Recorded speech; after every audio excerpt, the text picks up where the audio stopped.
How do we get them to understand that? Because I can talk to them black and blue in the face, but then you'll hear a word like drug dealer. You'll hear a word like criminal. You'll hear a word like ashamed and illegal. You'll hear a word like we'll kick you off of campus. So my question is, what do we do to let people know it's okay? Because we can get a card in DC, but remember, there's not a lot of people like me left due to gentrification and the people that are being killed in our communities. There's not a lot of people like that. So when you tell us to get a medicinal card that you make us pay, I don't know, $200, $250 for that we really can't afford anyway, you then tell us to give up our right of Fourth Amendment to bear arms. So now we're out there being naked. What do you suggest? One of the biggest things that we're doing is bringing it to the community, because I think like forums like this is sort of preaching to the choir, and that's been my frustration with this space for over 7 or 8 months. I want to take it to where we are. One of our biggest gathering places is in the church, but I'll take it to the streets, I'll take it to the church, I'll take it whatever, because it's important for our community that we're educated about this plan, and we do something from hood PTSD. And even like in my wheelhouse, football players, I know a lot of guys that are smoking, and they're trying to relieve their stress that they're under from, and some of the physical things that they're under from playing that game. So I want to take it to wherever the people are. And insofar as the pricing goes, there are nonprofit cannabis organizations that definitely give you a break on the pricing if you can afford it. You just have to find them. But we're coming to you, because we have to educate our community. Yeah, I think it's very important too that as a community that we begin to shift and change our definition and shake off that stigma associated with this because of the way that we've historically been treated, around this plant. I haven't been invited a lot, to Black communities to speak. I'll invite you. Okay, and I'll come. And I'll come. And I'll come because during this licensing process, I mean, you're in communities all the time. If you're going to build a cultivation facility, a dispensary, you have to make sure you have support of that community, okay, before you go down that road. And I can tell you, use Pennsylvania, you know this example. In the white communities, you go in, you explain, you got a credible plan, you got your security, they open the door for you. In Philadelphia, in the Philadelphia area, they just kicked a legal dispensary out of the community. I don't know if they realize it. You just kicked about $15 million, out of your community. And so, we also have to consider policymakers that look like us. I mean, they still sending us to jail too. Michael Nutter in Philadelphia fought decriminalization. So I think it's important that we begin to change our definition, because we spoke of the endocannabinoid system. And my belief is once they discover that system, this stopped being a justice issue. This is a public health issue, okay? And we have to approach it that way as well.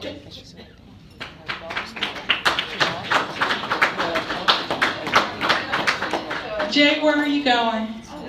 Hold up. Come back here. We're about to have a discussion about Washington, D.C. So, to answer your question, we can say that we have some pioneers in here that fought for legislation.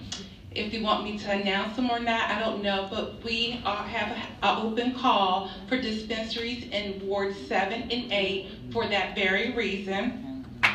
Linda, thank you. And so, 1, 2, what do we know about that community and how do we reach that? Well, when me and my husband would go to the east side every Saturday night, because we are DC natives, we understood post-traumatic stress disorder. And so in doing that and reaching the community, Miss Thing right here, who's putting on your lipstick, what event are you having in Ward 7? It's the Patch DC. It's the very first pumpkin patch in Ward 7, and we're bringing the communities out so we can talk about things like cannabis. Because I do live in Ward 7, I am a big advocate for cannabis, specifically the home grow. But as they know, because of the laws, most of those people that live in public housing do not have the opportunity. So I invited Shonda out to come and represent National Holistic Illness to educate our community about their options that they have of how they can medicate. Thank you. So you know what? We have to put on for our city. For those who cannot afford medicine, why can't you grow it? Scrogger? You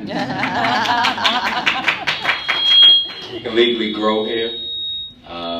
Myself, Tori, a couple of other members, Ross Fire is here.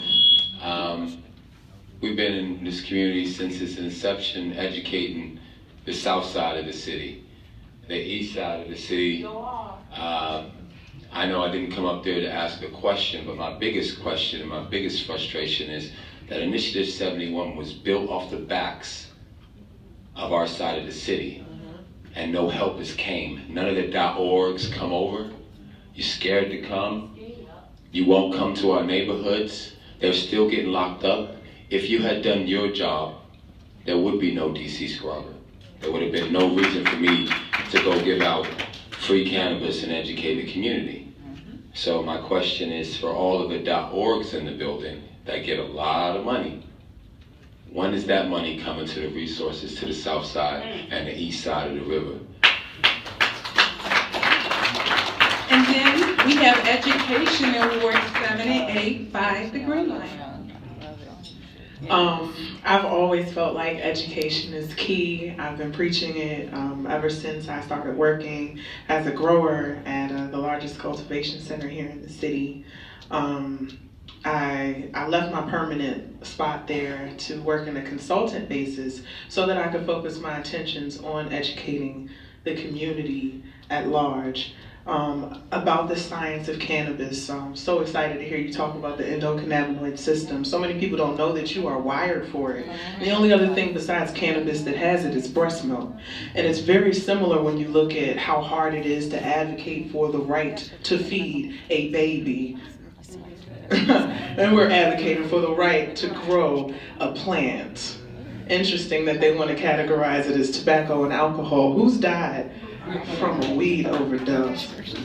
Nobody. So education is key. Removing the stigma is key. I know how scary it is sometimes if you're in the industry to tell people that you're in the industry, but just speaking about it is key. I believe that community education is key. I try to teach people that will teach people. A lot of people are stingy with their knowledge, and there's no need to be. Everybody's not going to cook. Everybody's not going to be a gardener. So no matter what, some people don't even cut their own grass. So the education, we got to stop holding on to our knowledge. As Black people, that's one thing that we love to do. Ask me how I make my macaroni and cheese. I ain't going to tell you. I ain't going to tell you, but I can tell you how to grow them. So shout out to everybody in here, man. Spread knowledge. So DC, we're making some strides, but we're definitely addressing or trying to address our community needs. And that's why we're here tonight, to tap into real issues that face our community and trying to find ways to address them. So thank you. So sis, the question in terms of coming to the community, as I said, I don't know if I said it earlier, but I'm from New York. And I'm from Brooklyn, New York. And if you know anything about Brooklyn, New York, it's one of 5 boroughs, right? So yes, I can be very corporate Gia. And I can be Gia from Brooklyn, right? That said, and Marvin has experienced Gia from Brooklyn. He's like, wow, she's very different from corporate Gia. And she speaks a very different language. But with that said, we partnered with Source 360, the Source magazine. And in Brooklyn, at Brooklyn Borough Hall, we had a free panel that was open to the community. And it was standing room only, right, Marvin?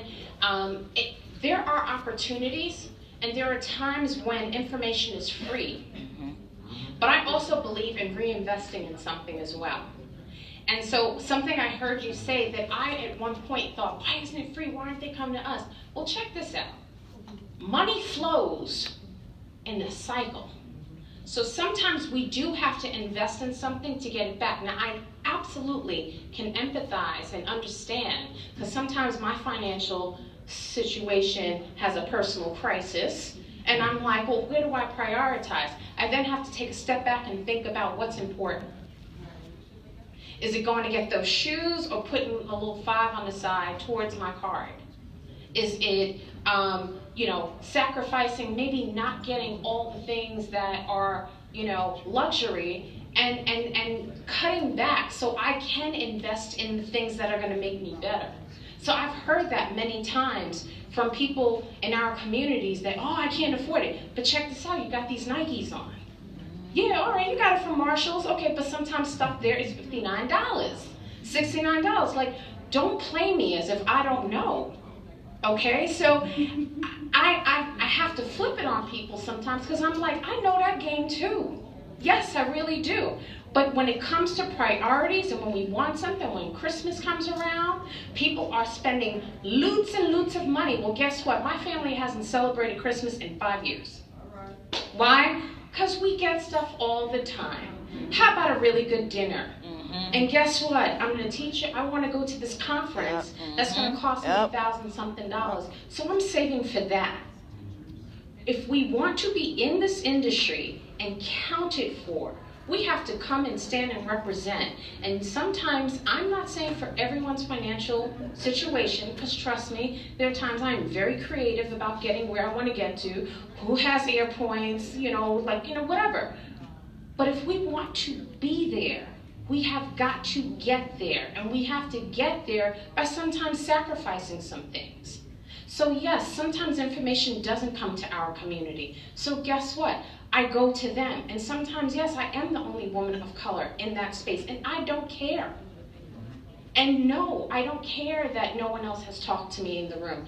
But guess what? They didn't take away from me the information that I got in the space. So I no longer think about, oh, I came from this part of Brooklyn, and they're going to think about me, think this about me. And yeah, I got some family members that now that they see what I'm doing, they now have a lot of questions. Those that are in the black market say, yo, sis, tell me what to do. They realize the legal market, although they have the experience and invaluable knowledge, what's happening now, we can work together. But never say we don't have. It's how we're going to get. Yep. That said, it's time to network. We got a few minutes. I hope you connect with someone you don't know in this room. Don't talk to the person you came with. Talk to someone new. Thank you very much. Bye.